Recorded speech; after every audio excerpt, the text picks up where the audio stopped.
Port de Beyrouth, le 4 août 2020, une énorme explosion retentit. Elle fait plus de 200 morts et 7000 blessés et ravage un tiers de la ville.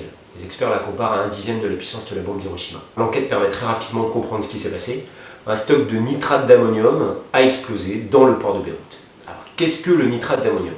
C'est un produit qui est utilisé à la fois pour faire des engrais et pour faire des explosifs, c'est-à-dire qui permet de fabriquer des bombes artisanales ou des munitions également artisanales. Le nitrate d'ammonium a été énormément utilisé pendant la guerre en Syrie. C'est l'explosif numéro 1 le plus couramment utilisé par l'État islamique.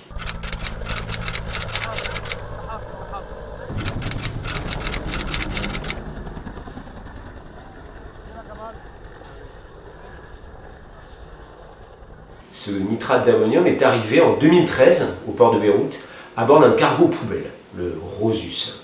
Il était initialement destiné à l'État du Mozambique. Une société publique mozambicaine l'avait acheté à un fournisseur en Géorgie pour fabriquer des explosifs à vocation civile, tels qu'on en utilise dans les mines par exemple. En 2020, 7 années ont passé. Ce nitrate d'ammonium n'a jamais été réclamé par le Mozambique.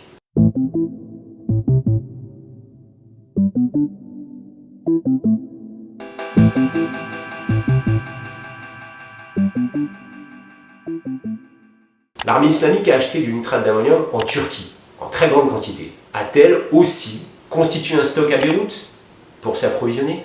C'est une hypothèse. Bien entendu, une enquête a été lancée, confiée à un procureur, et les investigations sont en cours depuis maintenant 2 ans.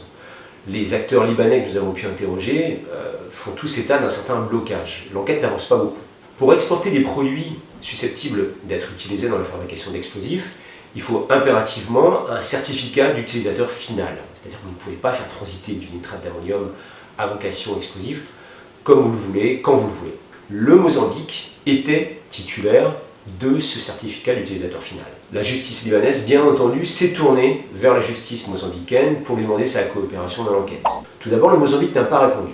Ensuite, en 2021, par des canaux diplomatiques, il a fait au Liban une proposition proprement ahurissante. Le Mozambique accepterait de coopérer à l'enquête libanaise sur l'explosion du port de Beyrouth en échange de l'extradition d'un citoyen libanais que le Mozambique réclame.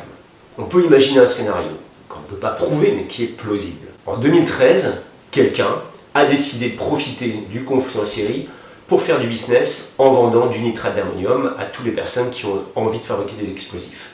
Sur fond de corruption généralisée, peut-être au Mozambique, peut-être au Liban, un certificat d'utilisateur final est délivré par une société mozambicaine.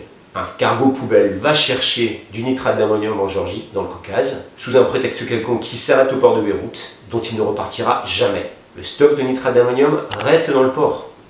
La frontière syrienne n'est pas très loin, on y est en 1h15, 1h30 depuis Beyrouth. Des camions viennent, récupèrent le nitrate d'ammonium, peut-être en une fois, peut-être en plusieurs fois. Le navire en a déchargé 2700 tonnes, selon les experts, 400 ou 600 tonnes seulement, si on peut dire, ont explosé à Beyrouth. C'était peut-être le résidu d'un stock qui a servi à alimenter les belligérants dans le terrible conflit syrien. Là où l'affaire se corse un peu plus, si c'est possible, est que l'actuel président du Mozambique, Filipe Nyusi, en 2013, était ministre de la Défense. Et à ce titre, il avait la main, l'autorité, sur la société de fabrication d'explosifs qui a commandé le nitrate d'ammonium. Ce sont évidemment des accusations extrêmement graves, et à ce stade, il n'est pas du tout question de dire qu'elles sont étayées.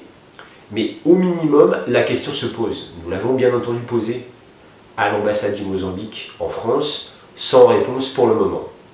La justice libanaise va continuer à enquêter, difficilement, selon les avocats que nous avons pu rencontrer, elle se heurte à de très nombreux obstacles.